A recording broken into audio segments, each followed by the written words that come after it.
भाई बहनों को जय मसीह की। मैं परमेश्वर की बेटी आप सभी के लिए वचन और प्रार्थना लेकर आई हूँ। तो आप सभी लोग हमारी वचन और प्रार्थना में बने रहें, परमेश्वर से आशीष पाएं। मेरे खुदा परमेश्वर आप सभी को आशीषित करेंगे। बाइबल वचन भजन संहिता 16 का 8 में लिखा है, मैंने यहोवा को निरंतर अपने सम्मुख रखा है, क्योंकि वह मेरे दाहिने हाथ रहता है, इसलिए मैं कभी न डगमगाऊं। यह वचन राजा दाऊद का है। दाऊद के जीवन में बहुत कठिन समय आए, दुश्मन, युद्ध, धोखा और कई बड़ी परेशानियां। फिर भी दाऊद का विश्वास कभी पूरी तरह नहीं टूटा, क्योंकि उसने अपने जीवन का एक बड़ा रहस्य समझ लिया था, परमेश्वर को हमेशा अपने सामने रखना।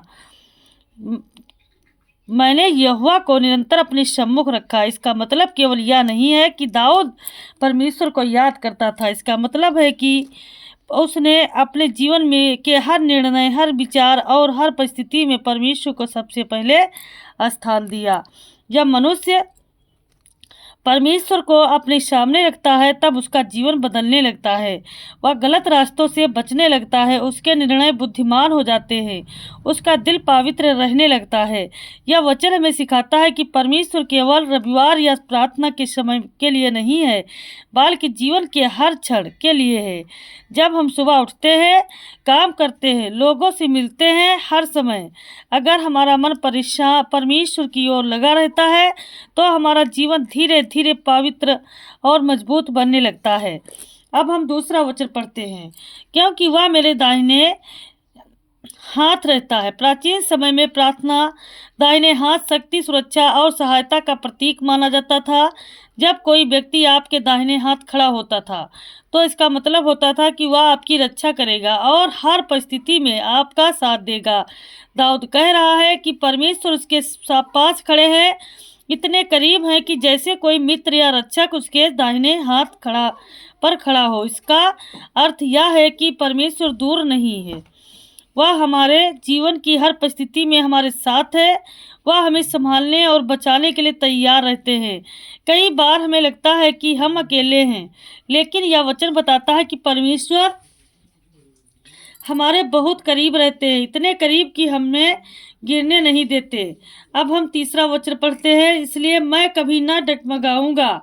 जब मनुष्य केवल अपनी ताकत पर भरोसा करता है, तो वह जल्दी टूट सकता है। परिस्थितियां बदलती हैं, लोग बदल जाते हैं और जीवन में तूफान आते हैं, लेकिन जब परमेश्वर हमारी शक्ति बन जाते हैं, तब हम अंदर से मजबूत हो जाते हैं। इसका मतलब यह नहीं कि जीवन में कठिनाइयां नहीं आएंगी, बल्कि इसका मतलब है कि कठिनाइयां हमें गिरा नहीं पाएंगी। जो व्यक्ति परमेश्वर पर भरोसा करता है, वह निराशा में भी आशा रखता है, डर के समय भी विश्वास रखता है और तूफान में भी स्थिर रहता है। जैसे एक मजबूत पेड़ तूफान में की जड़ से नहीं उखड़ता, वैसे ही परमेश्वर पर भरोसा करने वाला मनुष्य जीवन की आंधियों में भी स्थिर रहता है।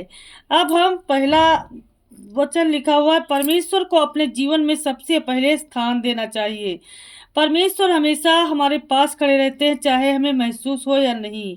जो व्यक्ति परमेश्वर पर भरोसा करता है, वह जीवन की कठिनाइयों में भी स्थिर रहता है। जब कोई व्यक्ति हर एक दिन परमेश्वर को अपने सामने रखता है, प्रार्थना करता है और उसके मार्ग पर चलने की कोशिश करता है, तब उसका जीवन धीरे धीरे बदलने लगता है। उसका डर कम होने लगता है, उसका विश्वास मजबूत होने लगता है और उसके दिल में शांति आने लगती है। हे स्वर्गीय पिता, सर्वशक्तिमान परमेश्वर, हम आज आपके पवित्र चरणों में नम्र हृदय के साथ आते हैं।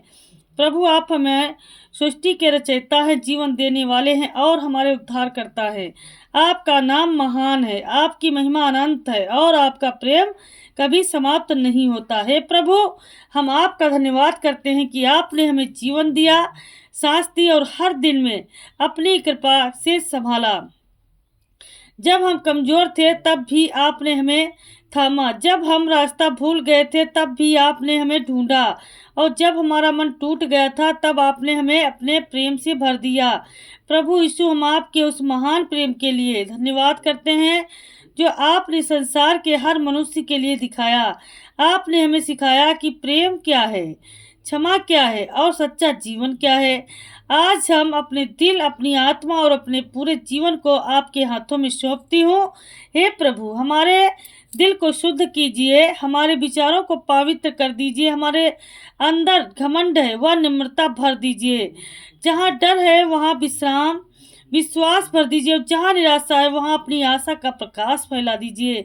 प्रभु हमें ऐसा जीवन दीजिए जिसमें हम हर समय आपको अपने सामने रखें, जैसे आपके वचन में लिखा है कि जिसने आपको अपने सामने रखा वह कभी नहीं डगमगाएगा।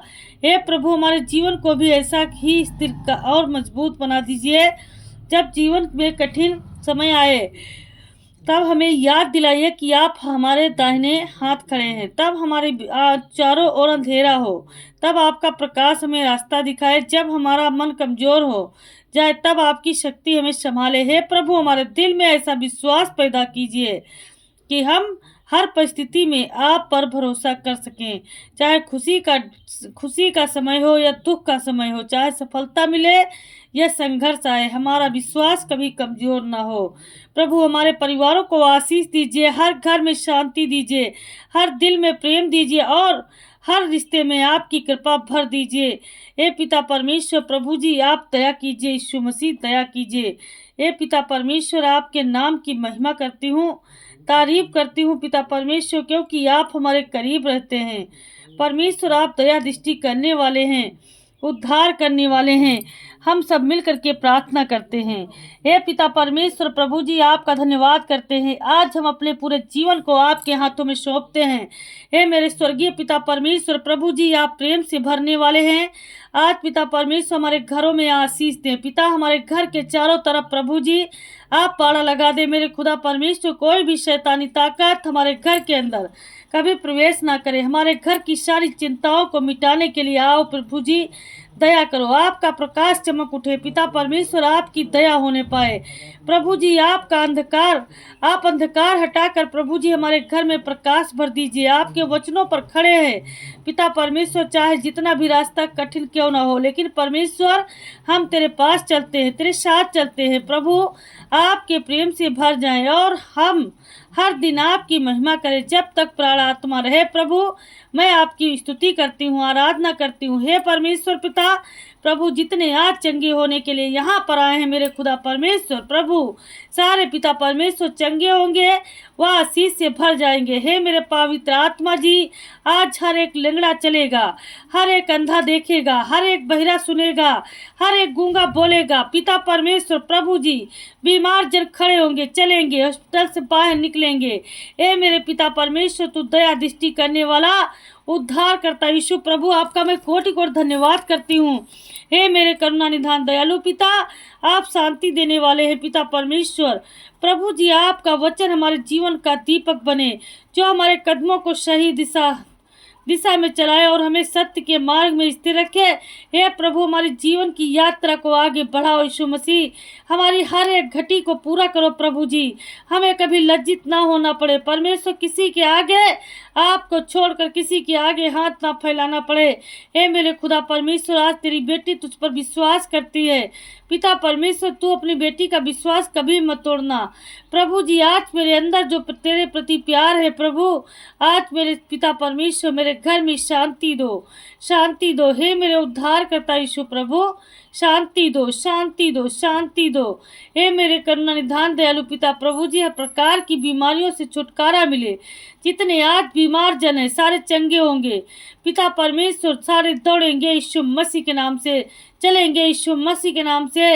आज मेरे खुदा परमेश्वर प्रभु, आपकी दया हो, दया हो, दया हो, आपकी दया हो, दया हो, दया हो, आपकी दया हो, दया हो, दया हो। हे मेरे करुणा निधान दयालु पिता, आपका कोटि कोटि धन्यवाद करते हैं। हे मेरे पवित्र आत्मा जी, आपका कोटि कोटि धन्यवाद करते हैं। Hallelujah, hallelujah, hallelujah, hallelujah, hallelujah, hallelujah, hallelujah, hallelujah.